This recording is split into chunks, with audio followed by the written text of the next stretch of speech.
Ինչու նախապես ծրագրված լոլիկի արտադրություն կազմակերպելու փոխարեն Գողթում Էկոտոմատո ընկերությունը որոշեց շահագործման հանձնել նախ ծաղիկների ջերմոցային տնտեսությունը։ Պատասխանը հոլանդական գույնզգույն վարդերի Բուրաստանն է։ Գործունեությունից առաջ հայաստանյան այս տարածաշրջանի բնակլիմայական պայմաններն ուսումնասիրել է այս ոլորտում աշխարհում հայտնի առաջատար հոլանդացի մասնագետը եւ հայ ներդրողին առաջարկել սկսել վարդերից։ Հիմնականում որակն է։ Ծողունի հաստությունը, գլխիկների մեծությունը, թփերի առողջությունը։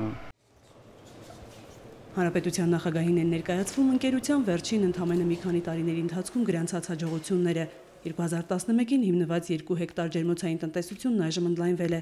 8 հեկտար մակերեսով այս համալիրի կառուցման համար ներդրվել է մոտ 7.5 միլիարդ դրամ։ Ոչ միայն այս տարածաշրջանի, այլև ամբողջ Հայաստանի համար ջերմոցային համալիրի շահագործումն ունի սոցիալ-տնտեսական մեծ նշանակություն։ Ընկերությունն ապահովել է 120 աշխատատեղ։ 5 գյուղից էլ գալիս են, Եղարդ գյուղից մինչև Ողջաբերդ համայնք,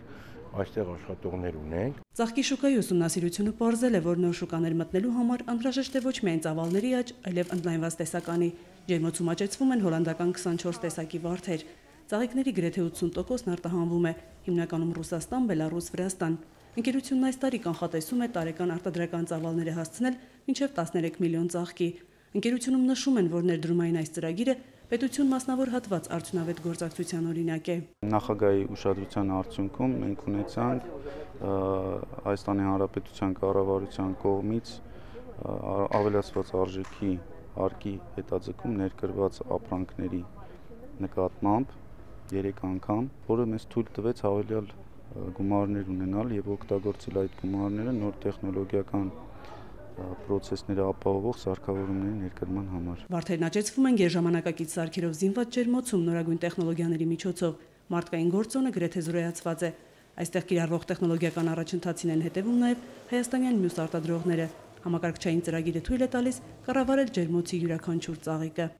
Արևի ինչ քանակության դեպքում ինչքան լիտր, ինչքան գրամ ջուր է մատակարարում ծաղիկները։ Որպեսզի երկգույն բարձր որակի ծաղիկներն առողջ լինեն, ընկերության գյուղատնտեսներն ուշիուշով հետևում են, որ վնասատուները ջերմոց չներխուժեն։ Քիմիկատներից զերծ մնալու համար վնասատուների դեմ պայքարում են արտասահմանից ներկրվող օգտակար միջատներով։ Աննա Կարենինայից մինչև Ֆիեստա գյուղատնտես Դիանան թվարկում է յուրաքանչյուր տեսակի անվանումը, նշում դրանց առանձնահատկությունները։ Ջերմատան պայմաններում նրանց համար կա հատուկ լուսավորվածություն, հատուկ խոնավություն, ջերմաստիճան, արևի էներգիա, ինչի շնորհիվ նրանք շատ լավ աճում են։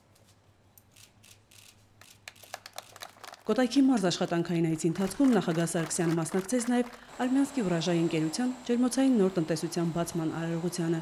Մոտ 10 միլիարդ դրամի ներդրումային ծավալով ֆրանսիական հայտնի ընկերության նորագույն տեխնոլոգիաներով կառուցվել է ավելի քան 10 հեկտար ջերմոցային համալիր։ Շատ ուրախ եմ Հայաստանում մասնակցելու ջերմոցային համալիրի բացմանը։ Ողջունում եմ հայ-ֆրանսիական ընկերությունների համագործակցության համար։ Ֆրանսիական բարձրակարգ տեխնոլոգիաների ներդրումը կնպաստի արտադրել բարձրորակ բանջարեղեն, նաև արտահանել եւ սպառել ներքին շուկայում։ Նորաբաց ընկերության պատասխանատուները հանրապետության նախագահին են ներկայացնում արտադրական գործընթացը, ներդրումային ու զարգացման ծրագրերը։ Համալիրն այս պահին նախատեսված է բանջարբոստանային մշակաբույսերի աճեցման համար։ Արտադրանքի մոտ 90%-ն արտահանվում է։ Երկու տեսակի վարունգի արտասահմանյան շուկան հիմնականում Ռուսաստանն ու Վրաստանն են։ Ուղղորդված է միայն արտահանման վրա, որովհետև Հայաստանի Հանրապետությունում արդեն սկսվել է հողի վարունգի արտադրությունը եւ որpիսի մենք եւ մրցակից չենք իրենց հետ, որովհետև մեր մոտ վարունգը բոլոր դեպքերում բավականին ինքնարժեքը բարձր է ստացվում։ Առաջիկայում ջերմոցային տնտեսությունը կընդլայնվի եւս 20 հեկտարով։ Ընկերությունը վարունգի երկու տեսակների սածիլով ապահովում է ոչ միայն ներքին շուկան, պահանջարկը մեծ է հատկապես Վրաստանից։ Ջերմատանը վարունգն աճեցվում է հիդրոպոնիկ եղանակով, այսինքն իրականացվում է առանց հողի։ Բարձր տեխնոլոգիաներով գործող ջերմոցային տնտեսությունը տարածաշրջանում եզակի է։ Սրա միջոցով կատարվում են բույսի փաթաթումը թելին եւ առհասարակ բոլոր տեսակի միջոցառումները։ 2015-ի ապրիլի դրությամբ ընկերությունն արդեն իսկ արտահանել է մոտ 1500 տոննա արտադրանք։ Ընկերությունն ունի մոտ 300 աշխատակից։ Ակնկալվում է, որ ջերմատնային համալիրի ընդլայնումը կապահովի 500 նոր աշխատատեղ։ Կոտայքի մարզում ինտենսիվ գյուղատնտեսություն է վարում եւս մեկ Պրոգրես ագրոընկերությունը։ Գյուղատնտեսության ոլորտի պատասխանատուները նախագահին զեկուցեցին նաև Հայաստանում ջերմատնային տնտեսության ընդհանուր վիճակի, զարգացման միտումների եւ դրան նպաստող պետական քաղաքականության իրականացման ընթացքի մասին։ Մեկ տարի առաջ այստեղ մոտ 50 հեկտար հողատարածքի վրա նախաձեռնել է հիմնել ջերմոցային համալիր։ Շահագործման հանձնված ջերմատանային տնտեսությունը կառուցվել է ֆրանսիական Ռիշել ընկերության նորագույն տեխնոլոգիաներով։ Գյուղատնտեսական մթերքների արտադրությունը մինչև տարվա վերջ նախատեսում է 5